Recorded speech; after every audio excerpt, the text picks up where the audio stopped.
mobiliser les communautés locales autour de la conservation de la biodiversité afin de préserver durablement les services écosystémiques. Tel est l'objectif poursuivi à travers la célébration de la Journée internationale de la biodiversité. Ce vendredi 22 mai 2026, à l'école primaire publique d'Akpakamin, le cantonnement forestier du Plateau a commémoré cette journée en présence des élèves, des parents d'élèves, des forces de défense et de sécurité, ainsi que des autorités politico-administratives. Placée sous le thème « Agir localement pour un impact mondial », cette célébration a permis aux différentes autorités de rappeler l'urgence d'une prise de conscience collective face aux effets grandissants du changement climatique et à la dégradation des ressources naturelles.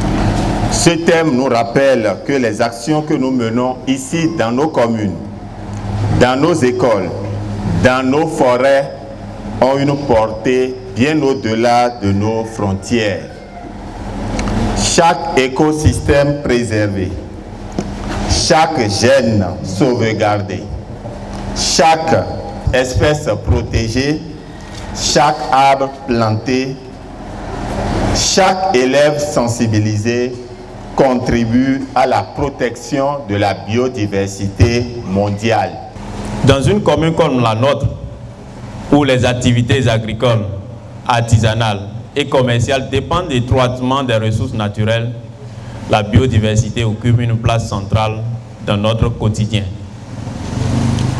Monsieur le secrétaire général du département du Plateau, représentant le préfet, je tiens à vous exprimer notre sincère gratitude pour votre soutien constant et votre engagement en faveur du développement durable de notre commune.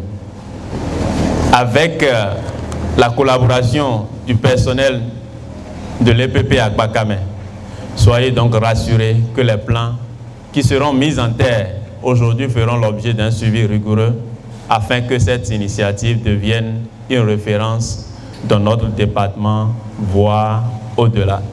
Dans le cadre de cette commémoration, une sortie éducative a été organisée autour de la forêt sacrée d'Akpakamin au profit des apprenants de l'EPP Akpakamin. À travers cette immersion pédagogique, les élèves ont été sensibilisés à l'importance de la biodiversité et à la nécessité de protéger les écosystèmes naturels. Une initiative qui vise à faire des communautés locales les premiers acteurs de la préservation de leur patrimoine écologique. Cette sortie, nous l'avons baptisée Découvrons la biodiversité autour de nous dans notre forêt sacrée.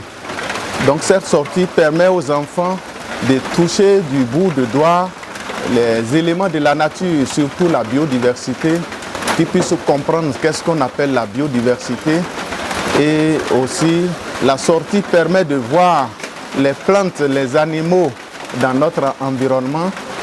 Également de savoir que chaque organisme joue un rôle important dans notre environnement, de voir également l'utilité de la forêt sacrée, puisque c'est au niveau de la forêt sacrée appelée Igbo Oro, au niveau d'Akpakamin, et aussi de protéger l'environnement, de protéger la nature. J'ai été très fier de la réaction des enfants parce que je ne m'y attendais pas à un niveau très élevé de ces enfants parce que au cours de cette sortie, leur réaction m'a tellement impressionné. Et sincèrement, j'ai été fier, je suis satisfait et je voudrais perpétuer également cette sortie dans d'autres établissements de la commune. Cette journée, riche en échanges et en transmission de connaissances, a fortement satisfait les organisateurs qui ambitionnent déjà de renouveler l'expérience dans les années à venir. La célébration de la Journée internationale de la biodiversité à Kétou a également été marquée par une importante activité de reboisement avec la mise en terre de 2500 plants sur un domaine d'1 hectare appartenant à l'établissement scolaire. Au-delà des discours et des activités symboliques, cette journée aura surtout permis de rappeler que la protection de la biodiversité est une responsabilité collective, car préserver la nature aujourd'hui, c'est garantir aux générations futures un environnement sain, résilient et porteur de vie.